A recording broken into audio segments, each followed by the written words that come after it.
ರೆಡ್ಡಿ ಕಚೇರಿಗೆ ಮೊದಲು ಮಧ್ಯಾಹ್ನ 12 ಗಂಟೆಗೆ ಐಟಿ ಅಧಿಕಾರಿಗಳು ಮೊದಲ ತಂಡ ಭೇಟಿಯನ್ನು ಕೊಡುತ್ತೆ.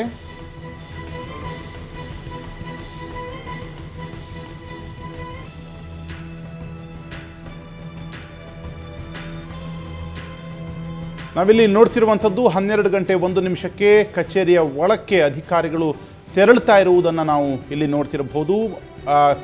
ಬಳ್ಳಾರಿಯಲ್ಲಿರುವಂತಹ ಜನಾರ್ದನ್ ರೆಡ್ಡಿ ಅವರ ಕಚೇರಿಗೆ ಮೊದಲ ತಂಡ ಐಟಿ ಅಧಿಕಾರಿಗಳ ತಂಡ ಭೇಟಿಯನ್ನು ಕೊಡುತ್ತೆ. 12:30 ಹೊತ್ತಿಗೆ ತನಿಖೆಯನ್ನು ಮುಗಿಸಿ ಐಟಿ ಅಧಿಕಾರಿಗಳು ವಾಪಸ್ ಆಗ್ತಿರುವಂಥದ್ದು. ಅಂದರೆ ಸುಮಾರು ಸರಿಯಾಗಿ 30 ನಿಮಿಷಗಳ ಕಾಲ ಅಲ್ಲಿ ಪರಿಶೀಲನೆಯನ್ನು ಮಾಡ್ತಾರೆ ಅನ್ನುವಂಥದ್ದನ್ನು ನಾವಿಲ್ಲಿ ಗಮನಿಸಬೇಕಾಗತ್ತೆ. ಜನಾರ್ದನ್ ರೆಡ್ಡಿ ಅವರ ಬಳ್ಳಾರಿ ಕಚೇರಿಗೆ ಐಟಿ ಅಧಿಕಾರಿಗಳ ತಂಡ 12 ಗಂಟೆಗೆ ಮೊದಲು ಭೇಟಿ ಕೊಡುತ್ತೆ.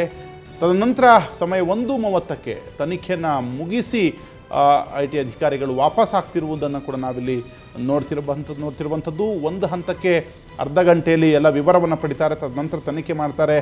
1:00ಗೆ ಅಲ್ಲಿಂದ ಅಧಿಕಾರಿಗಳು ವಾಪಸ್ ಆಗ್ತಾರೆ. 12 ಗಂಟೆಗೆ ಬಂದಂಥ ಅಧಿಕಾರಿಗಳು ರೆಡ್ಡಿ ನಿವಾಸಕ್ಕೂ ಕೂಡ ಐಟಿ ಅಧಿಕಾರಿಗಳು ಭೇಟಿ ಕೊಡ್ತಾರೆ. 3:40 ಹೊತ್ತಿಗೆ, ಅಂದರೆ ಅದೇ ದಿವಸ, ಅಂದರೆ ಇವತ್ತೇ 3:40 ಹೊತ್ತಿಗೆ ರೆಡ್ಡಿ ನಿವಾಸಕ್ಕೂ ಕೂಡ 4 ಜನ ಅಧಿಕಾರಿಗಳು ಐಟಿ ಅಧಿಕಾರಿಗಳು ಭೇಟಿಯನ್ನು ಕೊಟ್ಟಂಥದ್ದನ್ನು ನಾವಿಲ್ಲಿ ಕೂಡ ಗಮನಿಸ್ತಿದ್ದೇವೆ. ಅಂದರೆ ಏಕಕಾಲಕ್ಕೆ, ಅಂದರೆ ಒಂದೇ ದಿವಸದಲ್ಲಿ ಮನೆ ಮತ್ತು ನಿವಾಸ, ಮನೆ ಮತ್ತು ಕಚೇರಿ ಎರಡರ ಮೇಲೂ ಕೂಡ ಐಟಿ ಅಧಿಕಾರಿಗಳು ದಾಳಿ ಮಾಡಿರುವಂಥದ್ದು ವಿಶೇಷವಾಗಿರುತ್ತೆ. ಮುಖ್ಯವಾಗಿ ಮೊನ್ನೆ ರೆಡ್ಡಿಯವರ ಮಗಳ ಮದುವೆ ಏನು ಧೂಮಾಗಿ ನಡೀತು, ಅದರ ವಿವರವನ್ನೇ ಇವತ್ತು ಮೇನ್ ಆಗಿ ಫೋಕಸ್ ಮಾಡಿದ್ರು ಅಧಿಕಾರಿಗಳು ಅನ್ನುವಂಥದ್ದನ್ನು ಕೂಡ ನಾವಿಲ್ಲಿ ಗಮನಿಸಬೇಕಾಗತ್ತೆ.